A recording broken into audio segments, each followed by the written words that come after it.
रविवार शाम को प्रधानमंत्री नरेंद्र मोदी ने लगातार तीसरे कार्यकाल की शपथ ली। प्रधानमंत्री के साथ ही 72 मंत्रियों ने भी मंत्री पद की शपथ ली।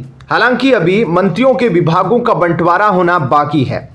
2024 के आम चुनाव में भाजपा को बहुमत नहीं मिला है और उसे सत्ता में बने रहने के लिए एनडीए की सहयोगी पार्टियों के समर्थन की जरूरत है। ऐसे में पीएम मोदी के तीसरे कार्यकाल पर पूरी दुनिया की निगाहें हैं। रविवार को जब प्रधानमंत्री मोदी और उनकी मंत्रिपरिषद ने पद और गोपनीयता की शपथ ली तो दुनिया भर के मीडिया संस्थानों ने इस पर अपनी अपनी प्रतिक्रिया दी। लेकिन इसी बीच भारतीय सुरक्षा सलाहकार अजीत डोभाल द्वारा अपने पद से मुक्त करने का अनुरोध अत्यंत दुखद है। भारत की सुरक्षा के लिए विदेश में भारत के शत्रुओं पर कड़ी नजर रखने वाले डोभाल अधिक आयु 79 और खराब स्वास्थ्य के चलते पद से मुक्त होना चाहते हैं। राष्ट्रीय सुरक्षा सलाहकार अजीत डोभाल के 3 जून को सेवानिवृत्त होने के बाद कैबिनेट की नियुक्ति समिति ने नए एनएसए की तलाश के एजेंडे पर काम करना शुरू कर दिया है। सरकारी प्रतिष्ठान के सूत्रों ने ईटीवी भारत को बताया है कि डोभाल ने कार्यवाहक प्रधानमंत्री नरेंद्र मोदी को शीर्ष पद पर बने रहने की अपनी अनिच्छा पहले ही बता दी।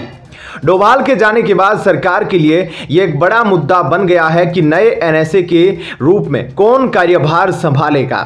सूत्रों के अनुसार कुछ नामों में खुफिया ब्यूरो के पूर्व निदेशक और तमिलनाडु के राज्यपाल आर.एन. रवि, विदेश मंत्री एस जयशंकर और पूर्व रॉ प्रमुख आलोक जोशी के नाम की चर्चा है। 3 जून को डोभाल ने नरेंद्र मोदी के नेतृत्व वाली केंद्र सरकार से जुड़े एनएसए के रूप में अपने 10 साल पूरे किए। अपने कार्यकाल के दौरान डोभाल को कैबिनेट मंत्री का दर्जा दिया गया था। एनएसए अजीत डोभाल की कहानी हर किसी को प्रेरणा देती है। जब प्रधानमंत्री नरेंद्र मोदी ने कार्यभार संभाला तो 30 मई 2014 को डोभाल को एनएसए के रूप में नियुक्त किया गया। एनएसए के रूप में अपनी नियुक्ति के बाद डोभाल केरल कैडर के 1968 बेंच ने 46 भारतीय नर्सों की वापसी में मदद की, जो Islamic state of Iraq and the Levant ISIL द्वारा मोसुल पर कब्जा करने के बाद इराक के तिक्रित में एक अस्पताल में फंस गई थी। एनएसए का पदभार संभालने से पहले डोभाल IB के निदेशक थे। 1988 के ऑपरेशन ब्लैक थंडर के दौरान डोभाल ने ISI एजेंट बनकर स्वर्ण मंदिर में घुसपैठ की और खालिस्तानी अलगाववादियों के पास मौजूद हथियारों और अन्य दस्तावेजों के बारे में जानकारी जुटाई। इस रणनीति ने बाद में राष्ट्रीय सुरक्षा गार्ड NSG को खालिस्तानी अलगाववादियों के हाथों से स्वर्ण मंदिर को मुक्त कराने में मदद मिली।